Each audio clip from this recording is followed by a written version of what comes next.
అందరికీ నమస్కారం అండి. నా పేరు ఉమారెడ్డి.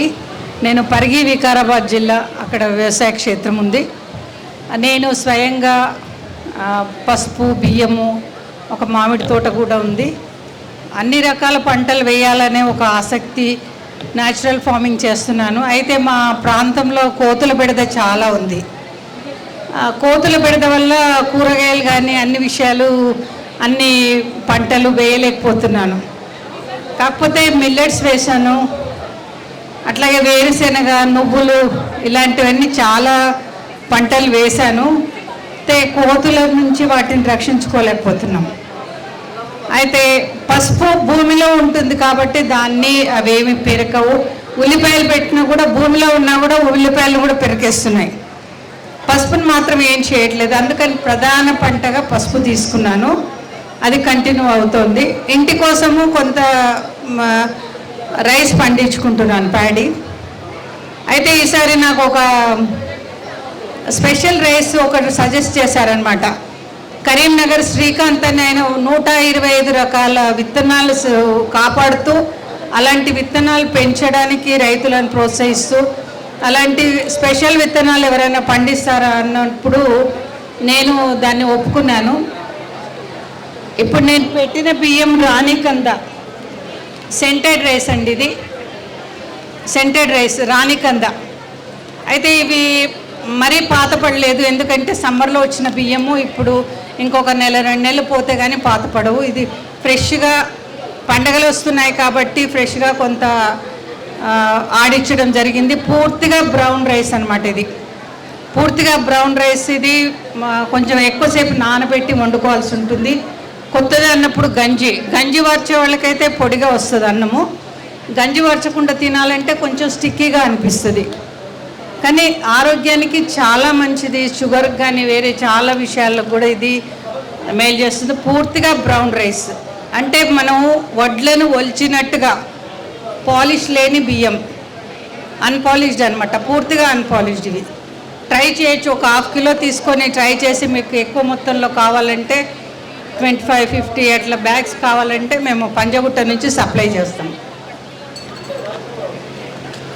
అలాగే ఇది నేచురల్గా పండించిన పసుపు అండి. ఇది కుర్కుమిన్ శాతము దాదాపు 3% ఉంది. ఇది సహజంగా పండించింది. మేము కలుపులకు మనుషులతోటే వీడి తీస్తాము, ఎలాంటి కెమికల్స్ వాడము. ఖర్చులు చాలా వస్తున్నాయి ప్రకృతి వ్యవసాయం చేసినప్పుడు. దాన్ని కూడా మేము రాబట్టుకోలేకపోతున్నాం. ఎంతైతే మనం వ్యవసాయం కోసం ఖర్చు చేస్తున్నామో రిటర్న్స్ అంటే ఆశించకుండానే చేస్తున్నాం. ఇది చూడండి, మనకు చూస్తే ప్రోడక్ట్ ఖర్చు ఎక్కువని అనిపిస్తుంది, కానీ వాటికి ఒక 500-600 పెట్టింది లేబర్ రావట్లేదు.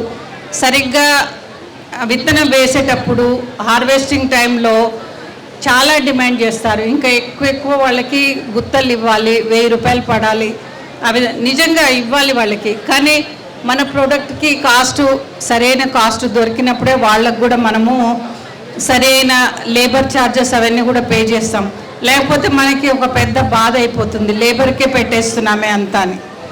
చూడండి, ఇంకొకటి మిల్లెట్స్ పండించానని చెప్పాను కదా, ఇది రాగి మిల్లెట్స్ అనమాట. ఇది మల్టీగ్రెయిన్ ఒకటి ఉంది, ఓన్లీ రాగి కూడా మిల్లెట్స్ ఉంది. స్వచ్ఛంగా ఇది ప్రకృతి వ్యవసాయం ద్వారా పండించిన ప్రోడక్ట్స్ అండి. ఇవి నా ప్రోడక్ట్స్ మాత్రమే. ఈ 2-3 ప్రోడక్ట్సే నేను ఇప్పుడు ఇక్కడ డిస్ప్లే చేశాను. కావాల్సిన వారు తీసుకోండి. రైతులకు అంటే ఇప్పుడు నేను వ్యవసాయం పైన ఆధారపడి జీవించట్లేదండి, కానీ వ్యవసాయము చేసేవాళ్ళు ఉండాలి, మనకు ఆహారం దొరకాలి, స్వచ్ఛమైన ఆహారము, ప్రకృతి సిద్ధమైన ఆహారం కావాలి. దానికోసం నేను జరుగుబాటు కోసం కాకుండా మిగతా రైతులకు కూడా ఇలాంటి ప్రకృతి వ్యవసాయం చేయడానికి ప్రోత్సహిస్తూ వాళ్ళని ఎడ్యుకేట్ చేస్తూ నేను కష్టమైన నష్టమైన దీన్ని, నా వయసు ఇప్పుడు 73 సంవత్సరాలండి. ఈ వయసులో కూడా నేను అందరూ వారిస్తున్నా కూడా నేను వ్యవసాయం వైపే మొగ్గు చూపుతున్నాను.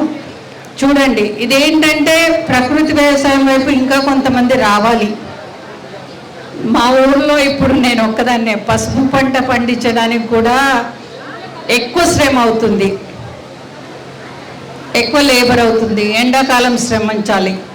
దీనికోసం ఏంటంటే ఒకరు అందరు డ్రాప్ అవుతున్నారు. వ్యవసాయం వైపు రావాలి, ఇంకా కొందరు రావాలి, యువత రావాలి.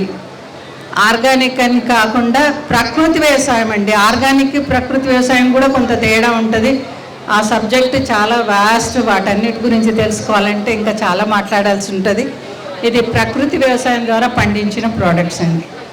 ఈ అవకాశం ఇచ్చిన ఇక్కడ గ్రామ భారతి వారికి ధన్యవాదాలు.